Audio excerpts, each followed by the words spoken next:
ഞങ്ങൾ നോക്കാം, നിങ്ങൾ പോയി വന്ന് കണ്ടുകൊണ്ടിരിക്കുക, കുറച്ച് കഴിയുമ്പോൾ നമ്മൾ കുഞ്ഞിനെ തന്നുവിടാമെന്ന് പറഞ്ഞു. ആദ്യത്തെ മാസമായപ്പോഴത്തേക്ക് കുറച്ച് കുഞ്ഞിനെ കാണാൻ പോകുന്നതും കുഞ്ഞിൻ്റെ അടുത്ത് സംസാരിക്കുന്നതും എല്ലാം പയ്യെ ഗ്യാപ്പ് ഇട്ടിട്ട് വരുന്നുണ്ട്. അപ്പം തന്നെ ഞങ്ങളുടെ ലൈഫിൽ തുടക്കത്തിൽ തന്നെ ഒരു ചെറിയൊരു പ്രശ്നം മുളച്ചു കഴിഞ്ഞു ഈ ഒരു പ്രശ്നത്തിൽ. എന്നിട്ടും ഞാൻ സഹിച്ച് നിന്നു. കാരണം സെക്കൻഡ് മാരേജ് അല്ലേ, നാട്ടുകാരറിഞ്ഞാൽ എന്ത് ചെയ്യും, വീട്ടുകാരറിഞ്ഞാൽ എന്ത് ചെയ്യും, ആൾക്കാരുടെ മുന്നിൽ ഞാൻ എന്താണ് എൻ്റെ രണ്ടാമത്തെ മാരേജും അതും പ്രശ്നമായി എന്ന് പറയുന്നത് പേടിച്ച് തന്നെ സത്യം പറഞ്ഞാൽ പലതും മിണ്ടാതിരുന്നിട്ടുള്ളത്. അത് കഴിഞ്ഞ് കുറേ കഴിഞ്ഞിട്ട് അപ്പോഴത്തേക്ക് 2 മാസമായപ്പോഴത്തേക്ക് പുള്ളിക്കാരന് ഞാനും എനിക്ക് പ്രഗ്നൻ്റ് ആയി. ആ സമയത്തും എനിക്ക് ഒട്ടും താല്പര്യമില്ലായിരുന്നു, വേറൊന്നും കൊണ്ടല്ല, എൻ്റെ കുഞ്ഞിന് 2.5 വയസ്സേ ഉള്ളൂ. ആ സമയത്ത് എനിക്ക് രണ്ടാമതൊരു കുഞ്ഞെന്ന് പറയുമ്പം അവൾക്ക് കൊടുക്കുന്ന ഒരു കുറച്ചുകൂടെ ആയിക്കഴിഞ്ഞാൽ ഒരു 5 വയസ്സൊക്കെ ആയിക്കഴിഞ്ഞാൽ ഒരു കുഞ്ഞുണ്ടാവുന്നത് എന്നുള്ളത് പറഞ്ഞാൽ ആ ഒരു സാധനമാണ്. അതും ഞാൻ പുള്ളിക്കാരൻ്റെ അടുത്ത് ആദ്യം പറയുന്നുണ്ട്. അപ്പോൾ പുള്ളിക്കാരൻ അപ്പം പറഞ്ഞു, സച്ചിന എനിക്ക് എൻ്റെ മോളെ കിട്ടുന്നില്ല.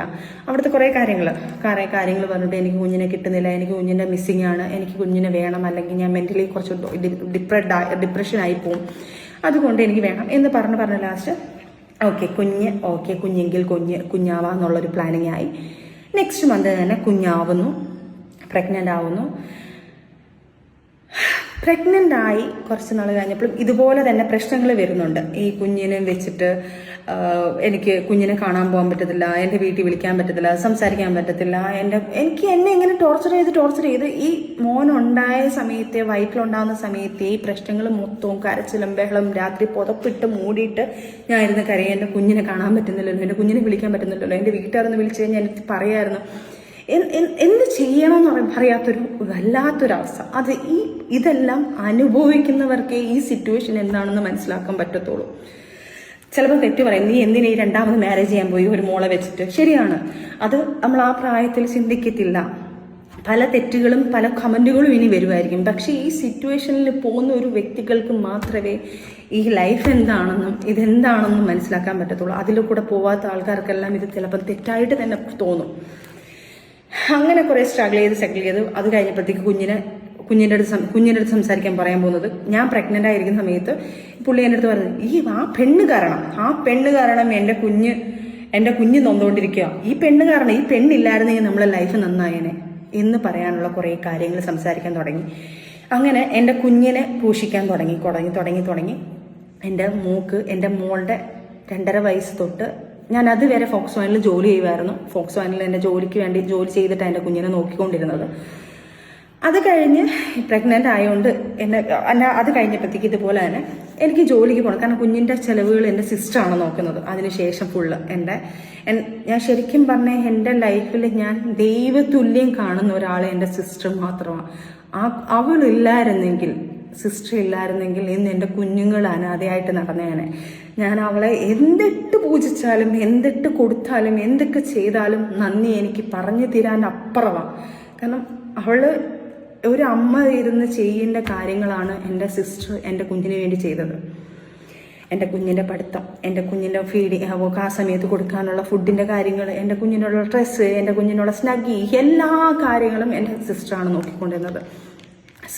ഹസ്ബൻഡിനെയും ഞാൻ നമിക്കുന്നു. കാരണം അവരും ആ പുള്ളിക്കാരൻ നോ പറഞ്ഞ എൻ്റെ ഇത്താക്കൊന്നും ചെയ്യാൻ പറ്റത്തില്ല. എന്നിട്ട് പോലും ഇത്താടെ ഹസ്ബൻഡ് പോലും ഇതിനകത്ത് ഭയങ്കര സപ്പോർട്ടീവായിട്ട് എൻ്റെ കുഞ്ഞിന് വേണ്ടിയിട്ടുള്ള കാര്യങ്ങളെല്ലാം ചെയ്തിട്ടുള്ളത്. അപ്പം എന്നിട്ട് പോലും ഞാൻ ഇതിൻ്റെ ഇടയ്ക്കായാലും ഞാൻ സ്വാഭാവികമായിട്ട് നമ്മളൊരു അമ്മ എന്നുള്ളൊരു സാധനം നമ്മളെ ഉള്ളിലുണ്ടല്ലോ, എത്രയും പോരിഞ്ഞ് കഴിഞ്ഞാലും നമുക്ക് ഉള്ളിലൊരു സാധനമുണ്ട്. അങ്ങനെ കുഞ്ഞിൻ്റെ റോബലിനെ പ്രസവിച്ച് കഴിഞ്ഞ സമയത്തും എൻ്റെ ഭാഗ്യത്തിന് ഒരു 3 മാസം ഞാൻ ഇതിൻ്റെ ഇടയ്ക്കൊക്കെ നമ്മൾ പ്രശ്നങ്ങൾ നടക്കുന്നുണ്ട്. ഈ കുഞ്ഞിനെ സംബന്ധിച്ചാണ് പ്രശ്നങ്ങളെല്ലാം നടക്കുന്നത്. കാരണം സ്വാഭാവികമായിട്ട് പറയുമല്ലോ, കാരണം തുടക്കത്തിലെ മോള് പപ്പ എന്നൊക്കെ വിളിപ്പിച്ച ആള് എൻ്റെ കുഞ്ഞിനെ കൊണ്ടുവരാൻ പറ്റത്തില്ല, എൻ്റെ കുഞ്ഞിൻ്റെ കൂടെ 2 ദിവസം നിൽക്കാൻ പറ്റത്തില്ല, എൻ്റെ കുഞ്ഞിൻ്റെ കൂടെ പോയി നിൽക്കാൻ പറ്റത്തില്ല, അങ്ങനെയുള്ള കുറേ പ്രശ്നങ്ങൾ തുടക്കം തൊട്ടേ നമ്മളതിലുണ്ട്. പ്രസവം കഴിഞ്ഞ് 3-ാം മാസത്തിൽ എൻ്റെ വീട്ടിൽ കൊണ്ട് നിർത്തി. ആ മാസം ഞാൻ ഭയങ്കര ഹാപ്പിയാണ്. എൻ്റെ 2 കുഞ്ഞുങ്ങളോടെ എനിക്ക് നിൽക്കാൻ പറ്റുന്നുണ്ടല്ലോ. സത്യമായിട്ടും ഞാൻ ഭയങ്കര ഹാപ്പിയായിരുന്നു ആ സമയത്തും പുള്ളിക്കാരൻ പറഞ്ഞു പുള്ളിക്കാരൻ്റെ വീട്ടിൽ വന്ന് നിൽക്കണം, പുള്ളിക്കാരനെ കുഞ്ഞിനെ അവിടെ കൊണ്ടുവന്നാൽ മതി. അപ്പം ഞാൻ പറഞ്ഞു എനിക്ക് കിട്ടിയ ഗ്യാപ്പ് ഞാൻ പറഞ്ഞു 3 മാസം ചടങ്ങ് നമ്മളെ വീട്ടിലല്ലേ നിൽക്കേണ്ടത്, വീട്ടിൽ നിർത്തുകയാണെങ്കിൽ എനിക്ക് എൻ്റെ കുഞ്ഞിനോട് നിൽക്കാമെന്നുള്ള സന്തോഷത്തിലാണ് ഞാൻ നിൽക്കുന്നത്. അപ്പോൾ പുള്ളിക്കാരനായിട്ട് ടോർച്ചർ ചെയ്യാൻ തുടങ്ങിയെന്നെ. അവിടെയും വഴക്കാം, ഭയങ്കര ഇഷ്യൂസ് നടക്കുക ഞങ്ങൾ തമ്മിൽ. നീ അങ്ങനെയല്ല, എൻ്റെ കുഞ്ഞിനെ എനിക്ക് കാണണ്ടേ, എനിക്ക് കുഞ്ഞമ്മന് വന്നോ കണ്ടോ, 3 മാസത്തെ റെസ്റ്റ് അല്ലേ ഞാൻ പറയുന്നുള്ളൂ, 3 മാസം വരെ എൻ്റെ വീട്ടിൽ നിൽക്കാനുള്ള റെസ്റ്റ് എനിക്ക് തന്നൂടെ എന്ന് പറഞ്ഞ് അവിടെയും വഴക്ക് നടക്കുന്നതിൻ്റെ ഇടയ്ക്ക് എനിക്കറിയില്ല, എനിക്കിപ്പോഴും എനിക്കും അറിയത്തില്ല, എനിക്ക് സംശയം എന്ന് പറയുന്ന കാര്യം ഫിറോസിനെ ഇല്ലായിരുന്നു. ഒരു തരി പോലും ഫിറോസ് എങ്ങനെയാണെന്നോ ഫിറോസ് എന്താണ് ഒരു തരി പോലും എനിക്ക് ഒരു സംശയമില്ല. അങ്ങനെ നിൽക്കുമ്പോഴാണ് ഫിറോസിൻ്റെ ഫോണിൽ എനിക്ക് രാത്രിയായപ്പോൾ ഒരു വെപ്രാളം പോലെ, ഒരു ശ്വാസം മുട്ടൽ പോലെ, എനിക്കറിയത്തില്ല അതെന്താണെന്ന് ആ സിറ്റുവേഷൻസ് അനുഭവിച്ചവർക്കറിയായിരിക്കും. ഒരു വെപ്രാളം പോലെ വന്നിട്ട് ഞാനൊരു 2 മണി സമയത്ത് ഞാൻ വെള്ളമൊക്കെ കുടിച്ചിട്ട് ഞാനൊന്ന് ചുമ്മാ പുള്ളിയെ വിളിക്കുക, കോൾ വെയിറ്റിങ്. അപ്പോഴേ കട്ട് ചെയ്തിട്ട് എന്നെ തിരിച്ചു വിളിച്ചു. പക്ഷെ ആരെ ഈ സമയത്ത്? അപ്പം ഞാൻ ചോദിക്കുക, സ്വാഭാവികമായിട്ട് ഞാൻ ചോദിക്കുക, ആരെ ഈ സമയത്ത്? അത് പുള്ളിയുടെ ഏതൊരു ഗൾഫിൽ നിന്നുള്ള കൂട്ടുകാരനാണെന്ന് പറഞ്ഞു. ഓക്കെ, എൻ്റെ മനസ്സിൽ ഒരു തരി പോലും പുള്ളിയെ സംശയമില്ല എനിക്ക്. ഞാൻ ഓക്കെ എന്ന് പറഞ്ഞു വെച്ചെങ്കിലും ഉള്ളിലൊരു പിടപ്പുണ്ട്. ആരായിരിക്കും, എന്തിനാ വിളിച്ചത്? ഒരു സംശയത്തിൻ്റെ എവിടെയെങ്കിലും ഒരു സാധനം ഇട്ടെങ്കിൽ എനിക്ക് അങ്ങനെ ഒരു സാധനം പറയാം. എനിക്ക് ആ സമയത്ത് അങ്ങനെ പോലും ഇല്ല. പക്ഷെ എന്തുകൊണ്ടാണെന്ന് എനിക്കറിയത്തില്ല, എനിക്ക് ഭയങ്കര ടെൻഷൻ കയറി.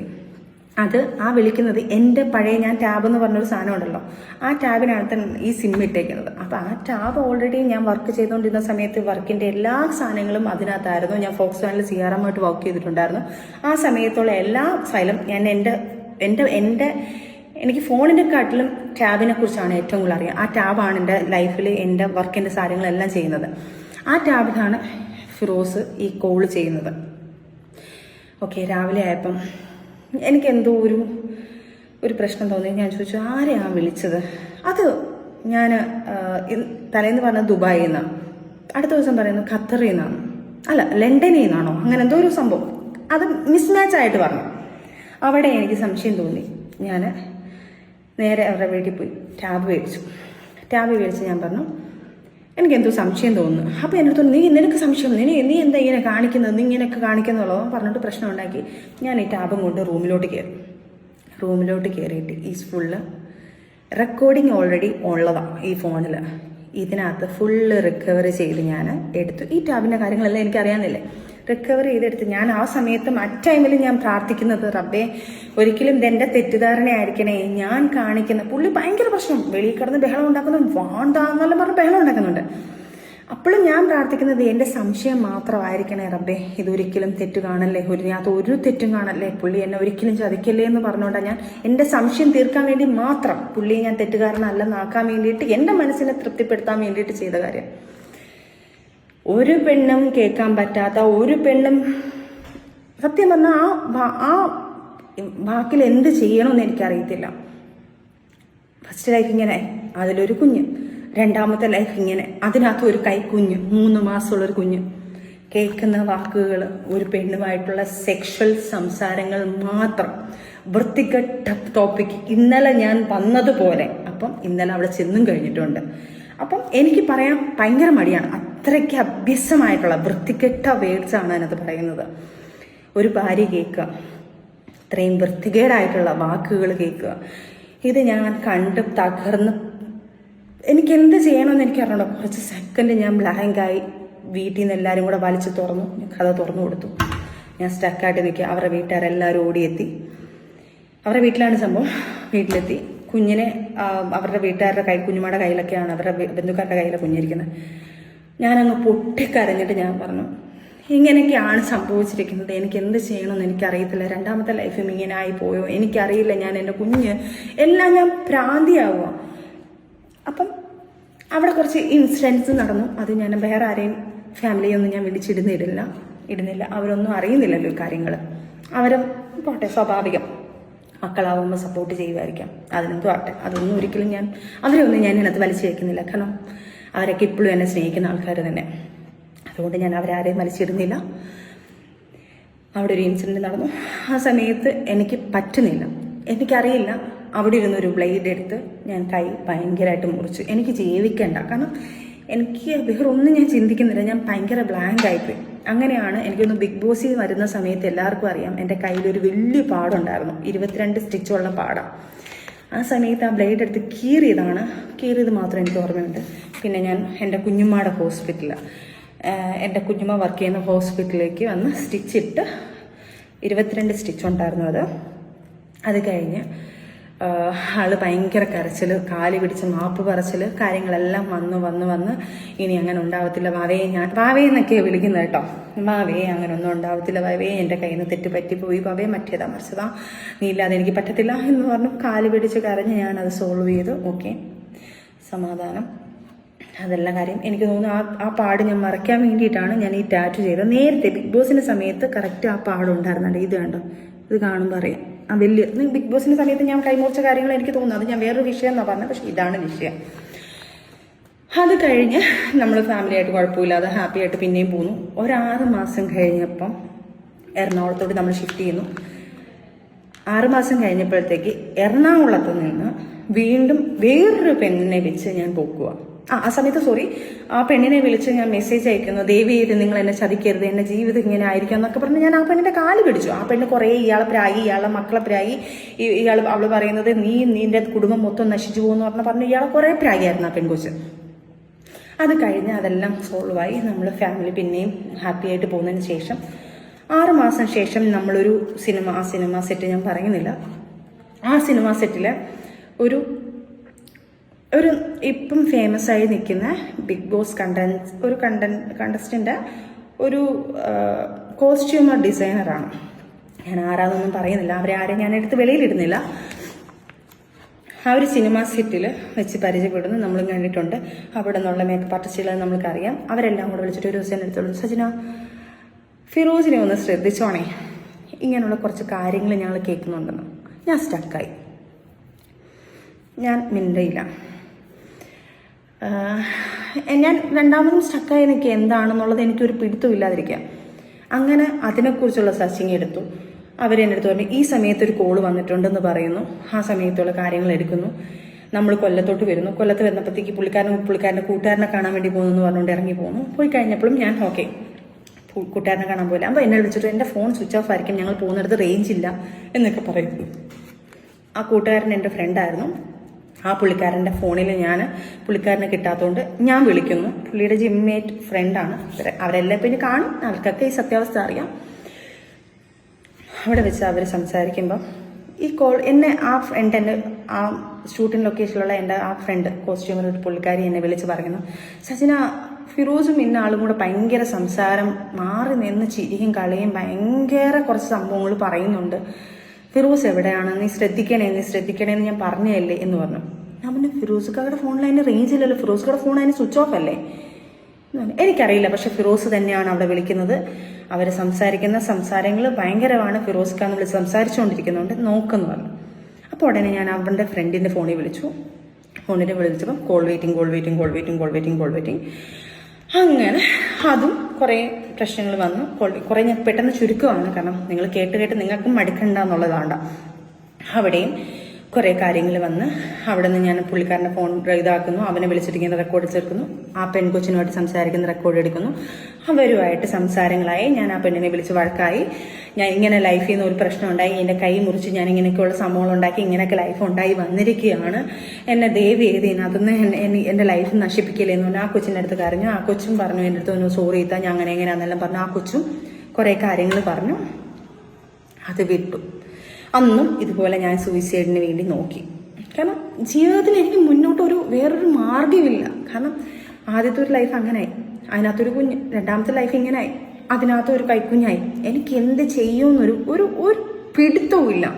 എൻ്റെ മുന്നിലോട്ട് എന്താണെന്നുള്ളത് എനിക്കൊരു ഇല്ല. എൻ്റെ വീട്ടുകാരെന്ത് പറയും, നാട്ടുകാരെന്ത് പറയും, ആൾക്കാർ ഇനി രണ്ടാമതും ഇങ്ങനെ വരുമ്പം നമ്മളെക്കുറിച്ച് നമ്മൾ അന്നത്തെ ഒരു നാട്ടുമ്പുറത്തുകാരി പോലെ ആണല്ലോ.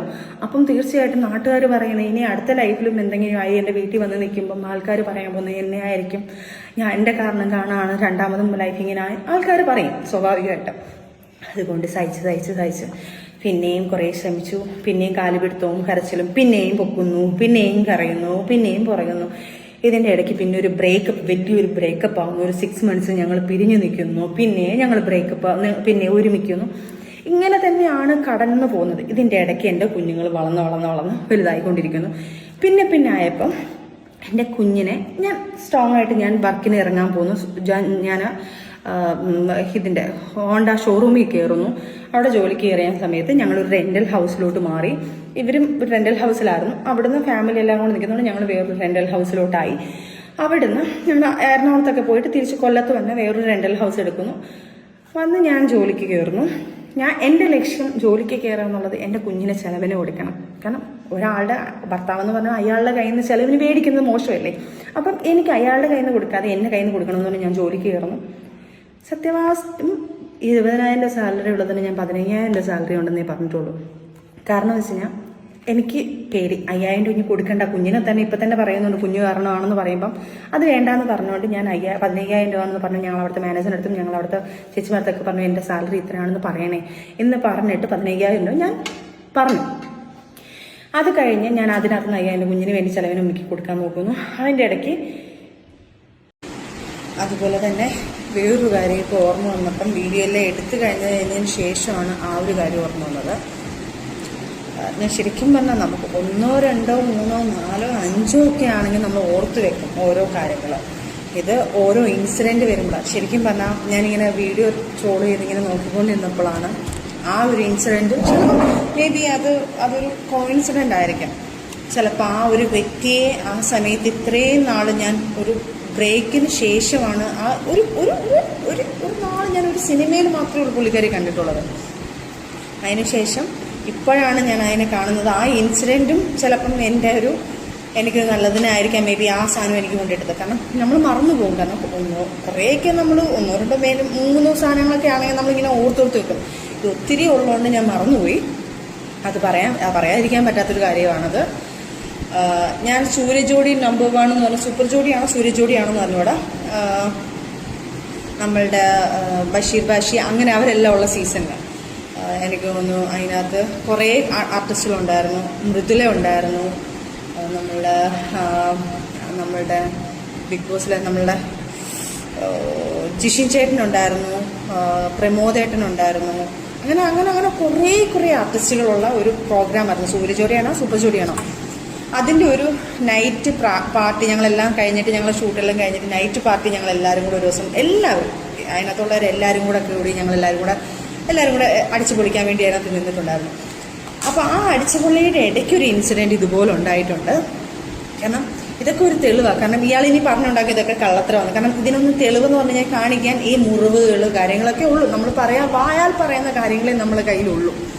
അതുകൊണ്ടാണ് ഇതൊരു തെളിവാണ്.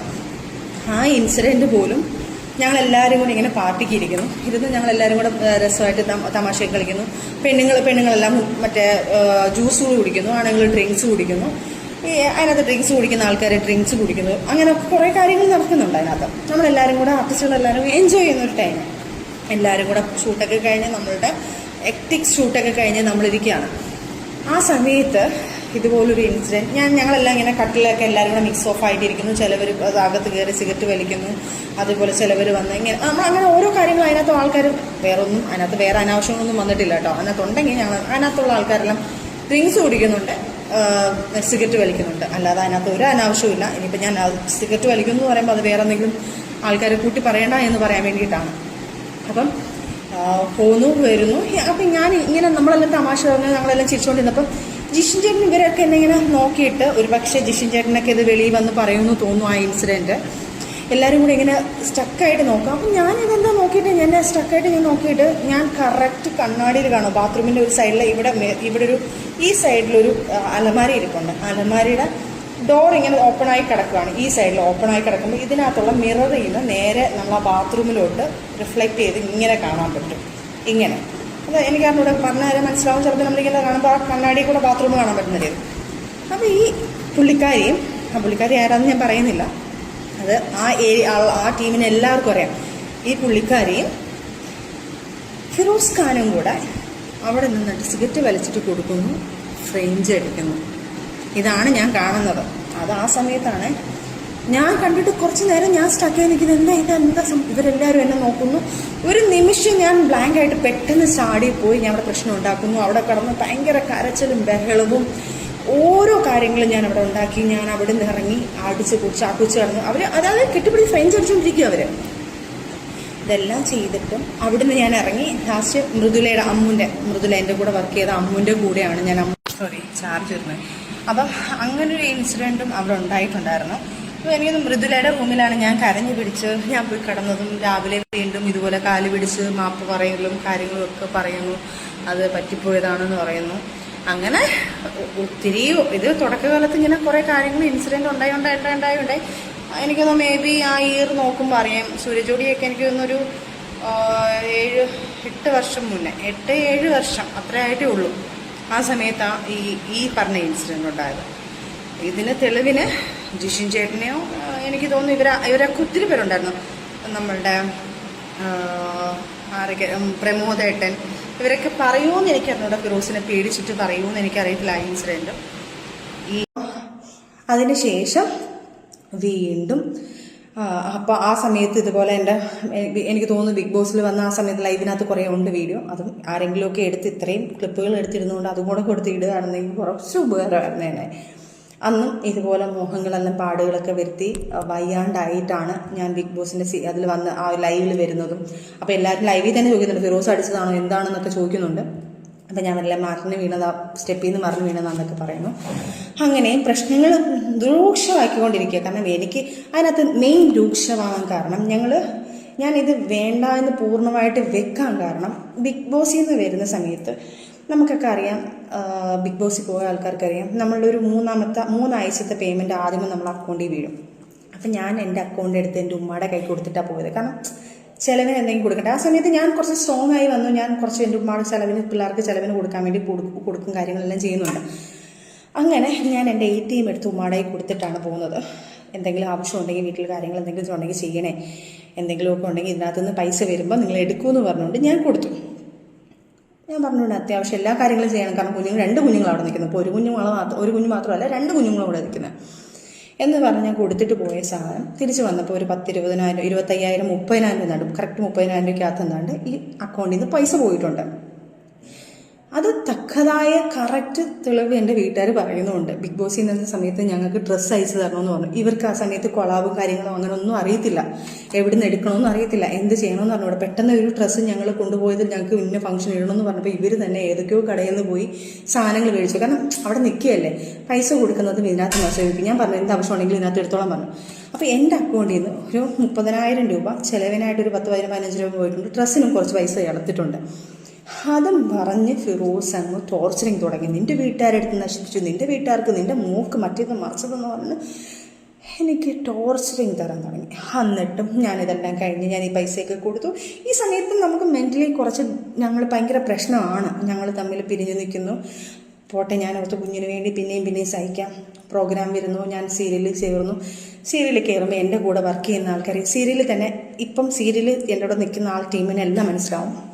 ഇഷ്ടം മാത്രമല്ല പ്രണയവർണ്ണം എന്നുള്ള പറഞ്ഞ സീരിയൽ അവരുടെ എല്ലാവർക്കും അറിയാം, അവർക്കൊക്കെ അറിയാം. ഈ പുള്ളിക്കാരൻ വന്ന് എൻ്റെ കൂടെ ഇരിക്കും. സംശയമാണ് പുള്ളിക്കാരൻ ചെയ്യുന്നതോ പോരട്ടെ, എന്നെ സംശയമാണ്. ഓക്കെ, കുഴപ്പമില്ല, എനിക്ക് ഭയങ്കര സന്തോഷം. അപ്പോൾ ഞാൻ പറയുന്നത് ആ ലിക്ക എന്നെ ഭയങ്കര കാര്യം അതുകൊണ്ടാണ് എൻ്റെ കൂടെ വന്നിരുന്നു. അവിടെ ഇരുന്ന് ഞങ്ങളുടെ കൂടെ അപ്പോഴും എനിക്ക് നാണക്കേടാ. പുള്ളി ഒരു ആർട്ടിസ്റ്റ് അല്ലേ, ഇവിടെ വന്ന് നിൽക്കുമ്പോഴത്തേക്ക് പുള്ളിയല്ലേ അളക്കുന്നത്. അങ്ങനെ കുറച്ച് സംസാരങ്ങൾ അവിടെ നടന്നു. അപ്പോൾ ഞാൻ പറയുമ്പോൾ പുള്ളി പറയും, നീ അവനോട് മറ്റൊന്നുണ്ടാക്കാൻ വേണ്ടിയിട്ടില്ലേ, നീ ഇവനോട് ഇതുണ്ടാക്കാൻ വേണ്ടിയിട്ടില്ലേ, അങ്ങനെ നീ ഉണ്ടാക്കണ്ട. അപ്പം ഞാൻ പറയും, ഞാനല്ല ഫിറോസ്ക്ക് ഇതൊന്നും ചെയ്തിട്ടുള്ളത്, നിങ്ങളാണ് ഇതെല്ലാം ചെയ്തിട്ടുള്ളത്, നിങ്ങൾ എന്നെ തലയിലാക്കരുതെന്ന് പറഞ്ഞു അവിടുന്ന് വഴക്കിൽ തുടങ്ങി. പിന്നെ ഞാൻ എൻ്റെ വീട്ടിൽ ഈ കാര്യങ്ങളൊക്കെ പറഞ്ഞു. എനിക്ക് സമാധാനമില്ല. അങ്ങനെ ലാസ്റ്റ് നമ്മൾ ഡിവോഴ്സിലാവാന്നുള്ള തീരുമാനമെത്തി. അങ്ങനെ നമ്മൾ പിരിഞ്ഞു നിന്നു.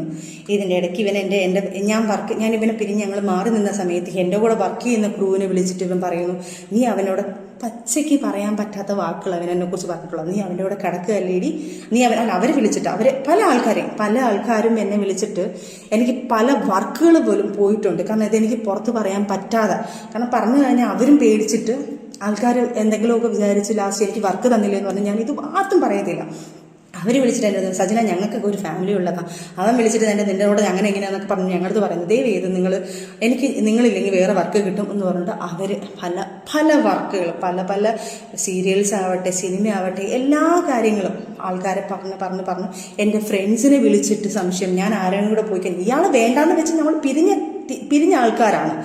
എന്നിട്ട് ഇയാൾ എന്നെ വിടാതെ ടോർച്ചർ ചെയ്ത് എന്നെ ഡിവോഴ്സ് തരാൻ പറഞ്ഞാൽ ഡിവോഴ്സ് ചെയ്തില്ല, എനിക്ക് സമാധാനം തരാതെ ഇങ്ങനെ പുറകെ നടന്ന് ടോർച്ചർ ചെയ്തുകൊണ്ടിരിക്കുക.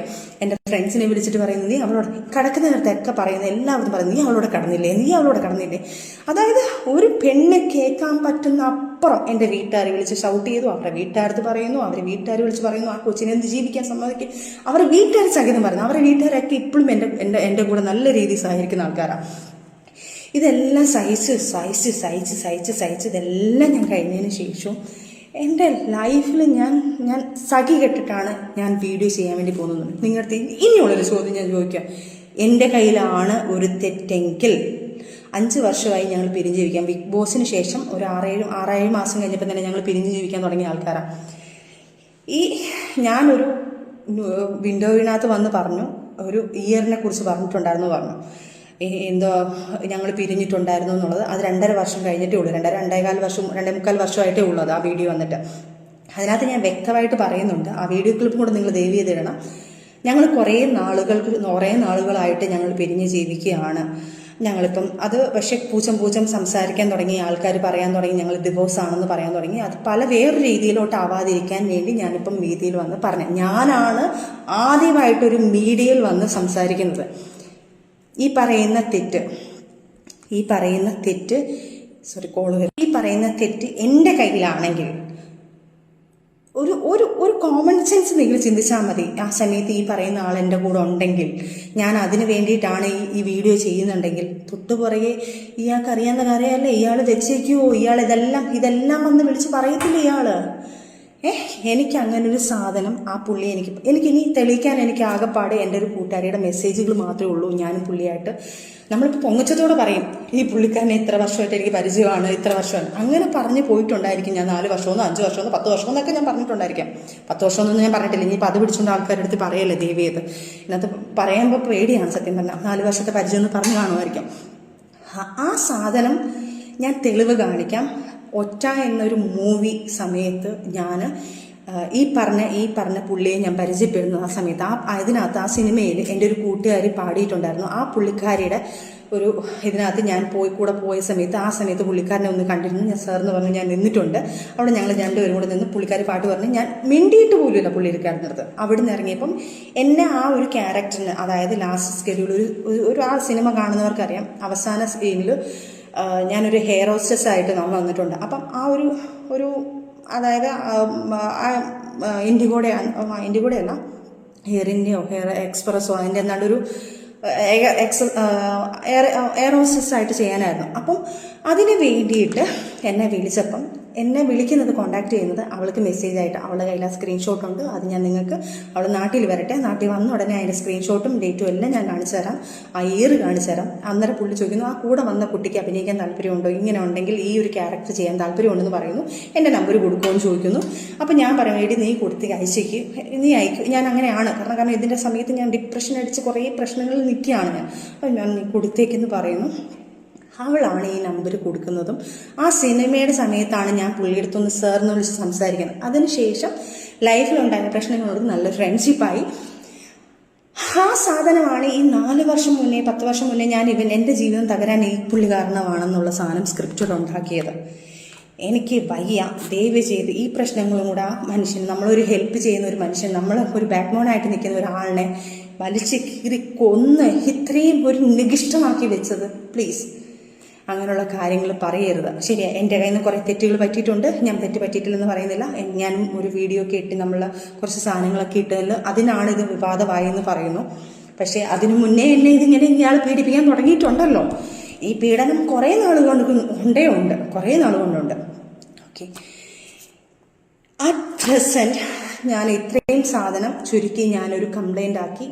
ഇനി പറയാൻ പോകുന്ന കാര്യങ്ങൾ വരെ ഇവൻ നല്ലതാണെങ്കിൽ ഓക്കെ, എന്നെക്കുറിച്ച് പറയാൻ ഞാൻ അങ്ങനെ നടക്കുന്നു, ഞാൻ ഇങ്ങനെ നടക്കുന്നു. ഇവൻ എനിക്ക് ഡിവോഴ്സ് തന്നിട്ടില്ലായിരുന്നു. ഇവൻ ഡിവോഴ്സ് തരാമെന്ന് പറഞ്ഞു. ലാസ്റ്റ് ഞാൻ പറഞ്ഞു എനിക്ക് ടോർച്ചറിങ് കഴിഞ്ഞിട്ട് ഞാൻ പറഞ്ഞു എൻ്റെ കൊച്ചിനെ ടോർച്ചർ ചെയ്തെന്ന്, എൻ്റെ ടോർച്ചർ ചെയ്യുന്നത് ഇതെല്ലാം ഞാനൊരു വീഡിയോ ആക്കി ഞാൻ പുറത്ത് പറയാൻ പോവാം. ഞാൻ പറയാത്തൊരു കാര്യം എൻ്റെ മോനെ ഓർത്ത് മാത്രം.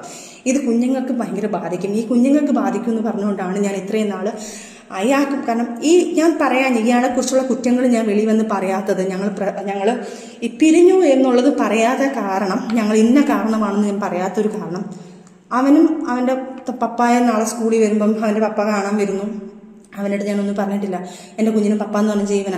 അപ്പോൾ ഈ കുഞ്ഞിനെ പപ്പ കൊണ്ടാക്കാൻ പോകുമ്പോൾ എടാ നിൻ്റെ പപ്പ ഇന്നാണക്കല്ലേടാ എന്ന് പറയരുത് എന്ന് പറഞ്ഞ് പേടിച്ചിട്ടാണ് ഞാൻ ഇതൊന്നും വെളിയിൽ പറയാതെ ക്ഷമിച്ച് ഇത്രയും ആയത്.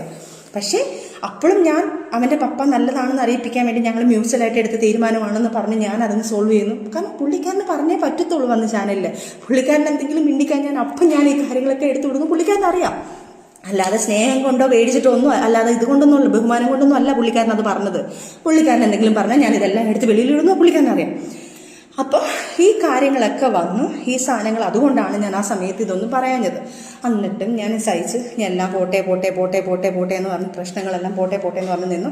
ലാസ്റ്റ് ഡിവോഴ്സ് തരാൻ പറഞ്ഞപ്പം ഇവൻ ഒരു വിധത്തിൽ ഡിവോഴ്സ് തരുന്നില്ല. ലാസ്റ്റ് ഞാൻ പറഞ്ഞു ഞാനിതെല്ലാം വെളിയിൽ വന്ന് പറയും, എനിക്ക് ഡിവോഴ്സ് വേണം. കാരണം ഇതിനകത്തൊന്നും എനിക്കൊരു ഫ്രീഡം വേണം. എന്നെ ഇങ്ങനെ ടോർച്ചർ ചെയ്ത് നമ്മളെ ഇങ്ങനെ അങ്ങോട്ടും വിടുന്നില്ല ഇങ്ങോട്ടും വിടുന്നില്ല. വർക്കിന് പോകുമ്പോൾ എൻ്റെ ഭാര്യ എന്നുള്ള രീതിയിൽ എൻ്റെ ഭാര്യയുടെ നീ കിടക്കുന്ന വാക്കൊഴിക്കാതെ ഇവന് വേറൊരു വാക്കില്ല.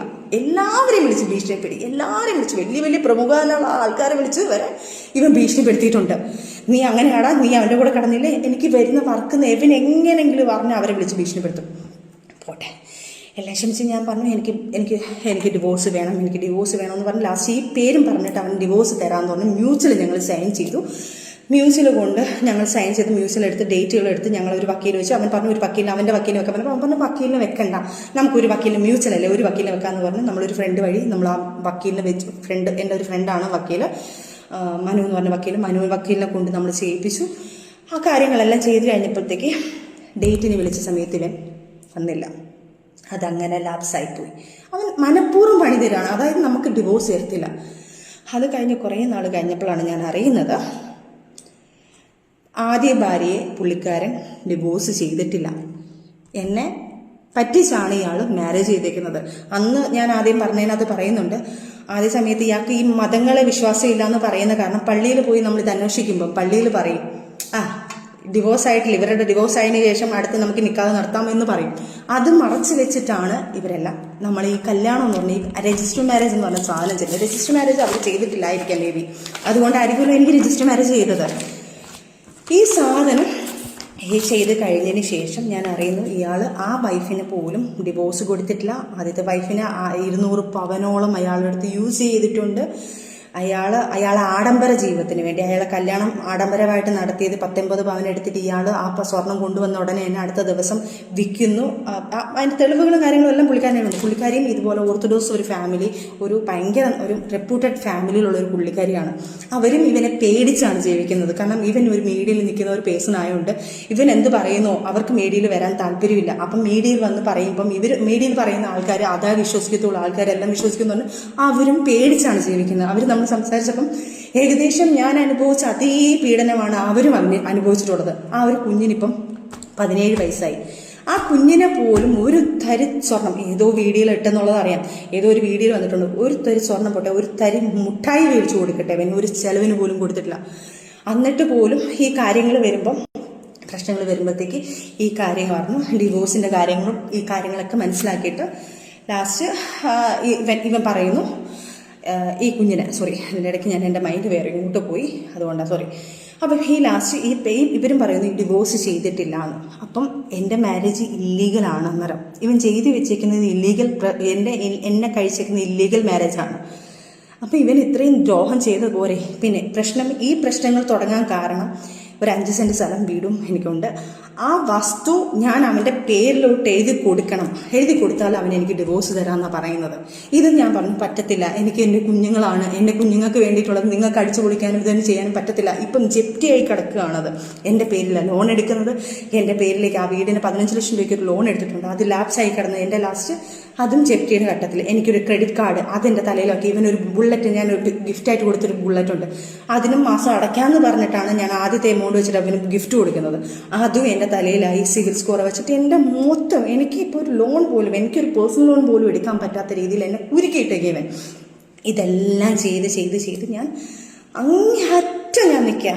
ഇനി എനിക്ക് പറ്റില്ല, എന്നെ ഇത്രയും ഞാൻ സഹിച്ച് ഇവിടം വരെ ഞാൻ എത്തിയിട്ടുണ്ട്. ഇനി എനിക്ക് സഹിക്കാൻ വയ്യ, എന്നെ കൊണ്ട് ഇതെല്ലാം പറയിപ്പിച്ചാണ്. ഇനി എൻ്റെ കുഞ്ഞുങ്ങളെ പോലും ഇനി ഒരു പക്ഷെ ഞാൻ ഇത് പറഞ്ഞില്ലെങ്കിൽ എൻ്റെ കുഞ്ഞുങ്ങളെ കൊണ്ട് നോക്കേണ്ടത് ഞാനാണ്, ഈ 2 കുഞ്ഞുങ്ങളെ നോക്കേണ്ടത്. നാളെ ഒരു കാലത്ത് എൻ്റെ കുഞ്ഞുങ്ങളെ പോകുമ്പോൾ നിൻ്റെ ഉമ്മ ഇങ്ങനെ ചെയ്തില്ലേ മറ്റേതായിരുന്നു എന്ന് പറഞ്ഞു കഴിഞ്ഞാൽ എനിക്ക് എൻ്റെ കുഞ്ഞുങ്ങൾക്ക് നാണക്കേട്. എൻ്റെ മോൻ വിളിച്ചിരുന്നില്ല പറഞ്ഞു, പപ്പ ഉമ്മയുടെ വീഡിയോ ഇങ്ങനെയുള്ള പപ്പ വീഡിയോകളൊന്നും ഇടല്ലേ, എൻ്റെ ഉമ്മയ്ക്ക് എന്തെങ്കിലും സംഭവിച്ചു കഴിഞ്ഞാൽ ഞാൻ പപ്പാടോട് മിണ്ടത്തില്ല. ഞാൻ ആ വീഡിയോ നിങ്ങൾക്ക് വേണമെങ്കിൽ അത് എൻ്റെ കുഞ്ഞിൻ്റെ ഫോട്ടോ എനിക്ക് ഇടാൻ പറ്റുന്നില്ല. ആ കുഞ്ഞൊരു എഴുതി റൈറ്റ് ചെയ്തിട്ടൊരു സാധനം ഞാൻ ഇട്ട് കൊടുത്തു. കാരണം ഇവൻ എന്നിട്ട് ആ കുഞ്ഞ് പോലും പറയുന്നത്, എന്നിട്ട് ഞാൻ ഞെട്ടിപ്പോയി. എൻ്റെ മോൻ പറയുന്നത്, പപ്പ ഞാൻ ഇനി 5ാം ക്ലാസ്സിലാണ്, എന്നെ എല്ലാവരും കൂടെ കളിയാക്കും, പപ്പ ഒന്നും ഇങ്ങനെ പറയല്ലേ, ഉമ്മി പപ്പായെ സപ്പോർട്ട് ചെയ്തല്ലേ വീഡിയോ ഇട്ടത്, ഉമ്മിക്ക് വേണമെങ്കിൽ പപ്പ എന്ത് വേണമെങ്കിൽ ഇത്തിരി കാര്യങ്ങളൊക്കെ വേണമെങ്കിൽ പറയാമല്ലോ എന്ന് എൻ്റെ കുഞ്ഞ് ചോദിച്ചു. എന്നിട്ട് പോലും ഇവൻ വീണ്ടും ഈ ആക്ഷൻ വീഡിയോ കാണിച്ചു. ആക്ഷൻ വീഡിയോ ആർക്കും കാണിക്കാം ഫിറോസ് ഖാനെ? ഞാൻ ആക്ഷൻ അല്ല കാണിച്ചത്, ഞാൻ നിയമത്തിനാണോ പോയിരിക്കുന്നത്? എൻ്റെ കയ്യിൽ തെറ്റുണ്ടെങ്കിൽ ഞാൻ നിയമത്തിനോട് പോകത്തില്ല. എൻ്റെ കയ്യിൽ തെറ്റുണ്ടെങ്കിൽ ഞാൻ ആദ്യമായിട്ടൊരു വീഡിയോ ഇതുപോലൊരു കാര്യത്തിൽ എടുത്തില്ല. ഇനി എന്തോ ആയിക്കോട്ടെ, ഇയാൾ ആദ്യത്തെ ഭാര്യയെ വിളിച്ചിട്ട് ഇന്നലെ പുള്ളിക്കാരിയും വിളിച്ച് ഭീഷണിപ്പെടുത്തുന്നുണ്ട്. ഏതോ ഒരു വീഡിയോ വന്നു, നിന്നെക്കുറിച്ച് ഇങ്ങനെ പറയൂടി, ഞാൻ അങ്ങനെ പറയൂടി, നീ അങ്ങനെ ചെയ്തു എന്ന് പറയൂടി, നീ ഏതവനോടെ പോയി എന്ന് പറയൂടി. ഇതേ സംഭാഷണം തന്നെയാണ് ഞങ്ങൾ എല്ലാവരും ഇട്ട് ഇയാൾ ഒരുമാതിരി വൃത്തികെട്ട രീതി. അവർക്ക് പേടിയാണ്, കാരണം മീഡിയയിൽ വന്ന് ഇയാൾ പറയുമ്പം ആൾക്കാർ അതേ വിശ്വസിക്കത്തുള്ളൂ. അവർക്ക് മീഡിയയിൽ വന്ന് മീഡിയ പേഴ്സണായിട്ട് വന്ന് സംസാരിക്കാൻ അവരുടെ ഫാമിലി അങ്ങനെയാണ്. അവർ അത്രയും റിപ്പോർട്ടർ ഫാമിലി ആയതുകൊണ്ട് അവർക്കത് പറയാൻ പറ്റുന്നില്ല. അവർക്ക് 200ഓളം 150ഓളം പവൻ അവർക്ക് മിസ്സായിട്ടും അവർ സഹിയായിട്ട് നിൽക്കുക. കുഞ്ഞിന് പോലും ഒരു ചെലവിന് കൊടുക്കുന്നില്ല. ഇത്രയും ചെയ്തിട്ട് പോലും ഞങ്ങൾ 2 പെണ്ണുങ്ങൾ ഇതിനകത്ത് കടന്ന് പീഡനപ്പെട്ടുകൊണ്ടിരിക്കുക. ഇയാളുടെ കണ്ണിൽ ഞങ്ങൾ വെറും വേഷ്ടികളാണ്, ഞങ്ങൾ വെറും പന്നലുകളാണ്, ഞങ്ങൾ വെറും തെണ്ടികളാണ്. പക്ഷെ ഈ തെണ്ടികളാണല്ലോ 2 കുഞ്ഞുങ്ങളെ ഞങ്ങൾ നോക്കുന്നത്. ഞങ്ങൾ കഷ്ടപ്പെട്ടാണെന്ന് വളർത്തുന്നത്, ഞങ്ങൾ അധ്വാനിച്ചാണ് നോക്കുന്നത്. ഈ ഞങ്ങളെ കിടന്ന് എന്തിനാണ് ഈ തെണ്ടി ഇങ്ങനെ കിടന്ന് പറഞ്ഞുകൊണ്ടിരിക്കുന്നത്? സഖി കേട്ടിട്ടാണ് ഞാൻ ഇതെല്ലാം പറഞ്ഞു പോകുന്നത്. എനിക്ക് വയ്യ. അത് കഴിഞ്ഞിട്ടാണ് തീവ്രമായിട്ടാണ് ഓരോ കാര്യം, ഇവൻ്റെ കാര്യങ്ങൾ പല കാര്യങ്ങളും ഞാൻ അറിയുന്നുണ്ട്. എൻ്റെ ലൈഫിൽ നിന്ന് എഴുതിവിട്ട ഞാൻ എന്തിനിവനെ ഞാൻ ഇതാക്കണം? എൻ്റെ ലൈഫിൽ ഒരാൾ വന്നിട്ടുണ്ടോ വന്നിട്ടില്ലയോ, ഇനി ആര് വരുന്നോ, ഇവൻ എന്തിനറിയണം? ഇവൻ കാണിച്ചു കൂട്ടുന്ന പ്രോകൃതം ഞാൻ അതും കൂടെ ഇതിനകത്ത് മെൻഷൻ ചെയ്തിട്ടുണ്ട്. എനിക്ക് ഒരാൾ ഒരു വിവരം പറഞ്ഞിട്ടുണ്ട്. അതിൻ്റെ സത്യാവസ്ഥ ഞാൻ വിളിച്ചു തിരക്കിയിട്ടുണ്ട്. പക്ഷേ അതൊരു മൈനർ കേസാണ്. ഒരു 17 വയസ്സ് സ്വന്തം മകളുടെ പ്രായമുള്ളൊരു കുഞ്ഞിനെ ഒരു ഹോട്ടലിൽ കൊണ്ട് ഇവൻ കൊണ്ട് ഉപയോഗിച്ചിട്ടുണ്ട്. ആ കുഞ്ഞിനെ പ്രേമമെന്ന് പറഞ്ഞ് നടിച്ചിട്ട് ആ കുഞ്ഞിനെ ഭയങ്കരമായിട്ട് ആ കൊച്ചു കുറേ ഗിഫ്റ്റുകൾ കൊടുത്തിട്ടുണ്ട്. അതിൻ്റെ പേരോ ഡീറ്റെയിലോ ഒന്നും ഞാനിവിടെ പറയുന്നില്ല. അതൊരു മൈനറാണ്. അത് എൻ്റെ അടുത്ത് റിക്വസ്റ്റ് ചെയ്യാണ്, എൻ്റെ പേരിൽ ഒരിക്കലും എൻ്റെ പേര് ഇതിനകത്ത് എടുത്തിടല്ലേ, എൻ്റെ പേരിനകത്ത് എനിക്ക് കല്യാണം കഴിക്കാനുള്ളതായി എനിക്ക് തെറ്റ് പറ്റിപ്പോയതാ ഒരിക്കലും. ഞാൻ ആ കുഞ്ഞിനെ എൻ്റെ മകളെ പോലെ, അല്ലെങ്കിൽ ഫിറോസിൻ്റെ മകളെ ഞാൻ ഒരു മകളെ പോലെ, എൻ്റെ മകളെ പോലെ ഞാൻ കാണുവാണ്. ആ കുഞ്ഞിൻ്റെ പ്രായമുള്ള ഒരു കുഞ്ഞ് എൻ്റെ അടുത്ത് റിക്വസ്റ്റ് ചെയ്യാണ്. അതുകൊണ്ട് ഞാൻ അത് എടുത്തില്ല. പക്ഷെ ലീഗലി ഞാൻ മൂവ് ചെയ്യുന്നുണ്ട്. ആ കുഞ്ഞിൻ്റെ പേര് വെളിയിൽ വരാതെ ഈ ഒരു കാര്യം ഞാനതൊരു ഇതിനകത്ത് റിപ്പോർട്ട് ചെയ്തിട്ടുണ്ട്. ആ കുഞ്ഞിൻ്റെ കാര്യം തിരക്കി കണ്ട് ലീഗലി ഇവൻ്റെ വെളിയിൽ ഒരു മൈനർ കേസിനെ ഈ കുഞ്ഞിനെ പീഡിപ്പിച്ച കാര്യം വെളിയിൽ വരണം. ഇനി എനിക്ക് നാണക്കേടും, എനിക്കും എൻ്റെ കുഞ്ഞിനെ നാണക്കേട് നോക്കിയിട്ട് കാര്യമില്ല. അതും ഞാൻ ലീഗലി കൊടുത്തിട്ടുണ്ട്. അത് മൂവ് ചെയ്യട്ടെ. അത് സത്യാവസ്ഥ എന്താണെന്ന് ഈ ലോകം അറിയട്ടെ. ഇവൻ്റെ തെണ്ടിത്തരം വെളിയിൽ അറിയണം. അതുപോലെ തന്നെ ഒരു ബിഗ് ബോസ് കണ്ടസ്റ്റന്റ് ഇവൻ്റെ കൂടെ ബാംഗ്ലൂര് ഇവൻ കഞ്ചാവ് അടിച്ച് നടന്ന് ആ പെൺകുട്ടിയും കൂടെ കഞ്ചാവ് അടിച്ച് ഇവൻ ഭയങ്കര ആർമാദിച്ച് അങ്ങനെ ഭയങ്കര രീതിയിൽ ഒരു ഹോട്ടൽ റൂം എടുത്ത് അവളെ യൂസ് ചെയ്തൊരു കാര്യമുണ്ട്. ഞാൻ ആ പുള്ളിക്കാരിക്ക് മെസ്സേജ് അയച്ചിട്ടുണ്ട്. ഞാൻ ആ പുള്ളിക്കാരിയുടെ ഡീറ്റെയിൽ ഇപ്പം പറയാതെ, ഞാൻ പുള്ളിക്കാരിയോട് സംസാരിക്കണം, എനിക്ക് ഡീറ്റെയിൽ വേണം, ഞാൻ കാര്യങ്ങൾ പറയാം. പുള്ളിക്കാരിയുടെ പുള്ളിക്കാരി മാപ്പെന്ന് പറയട്ടെ. അല്ലെങ്കിൽ എന്നെ വിളിച്ചിട്ടില്ലെങ്കിൽ ആ പുള്ളിക്കാരി ആരാണെന്നും ആ ബിഗ് ബോസ് കണ്ടസ്റ്റന്റ് എന്നറിഞ്ഞ ആരാണെന്നും ഞാൻ ഇനിയും പറയും. അത് ആ പുള്ളിക്കാരിയും കൂടെ ഞാൻ വെളിയിലെടുത്തിട്ടുണ്ട് കയറിയത് വരും. അതേപോലെ തന്നെ ഒരു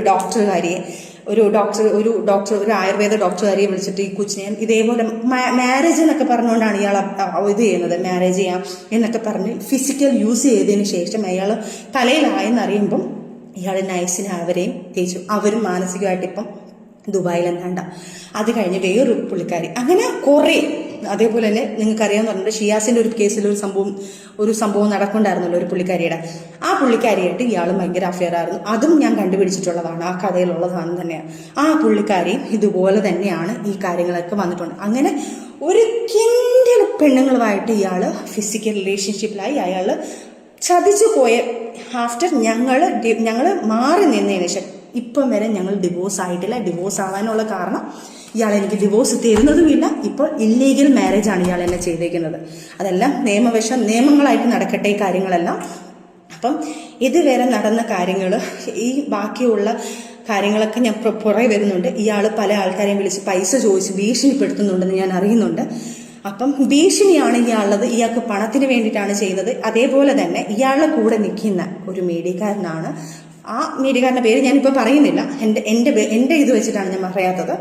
അയാളുമായിട്ട് ഒരു 6-7 മാസം മുന്നേ ഇത് വെൽ പ്ലാൻഡ് ആണ്. ഇങ്ങനൊരു സംഭവം ക്രിയേറ്റ് ചെയ്തെടുക്കണം, ഇങ്ങനൊരു പ്രശ്നം ഉണ്ടാക്കണം, ഇവരുടെ ഇടയ്ക്ക് പ്രശ്നം ഉണ്ടാകും, ഈ ഒരു സാധനം പൊട്ടിത്തെറിക്കും, ആ സമയത്ത് ഈ സാധനങ്ങൾ ചെയ്യും. ഇവരുടെ കൂടെ നിന്ന ഒരു സുഹൃത്ത് തന്നെയാണ് നമുക്കിതെല്ലാം പറഞ്ഞു തന്നിരിക്കുന്നത്. തെളിവ് സഹിതമാണ് നമുക്കിതെല്ലാം കിട്ടിയിരിക്കുന്നത്. ഇതൊന്നും എന്നെ കൊണ്ട് എൻ്റെ കയ്യിൽ നിന്ന് പോയതിന് ശേഷം ഉണ്ടായതൊന്നും എനിക്കൊന്നും പ്രശ്നമില്ല. കാരണം അതിനു മുന്നേ എനിക്ക് ഫിറോസിനെ അറിയാം, എന്താണെന്നും എനിക്കറിയാം. അത് എനിക്കൊരു പ്രശ്നമേ അല്ല. പക്ഷേ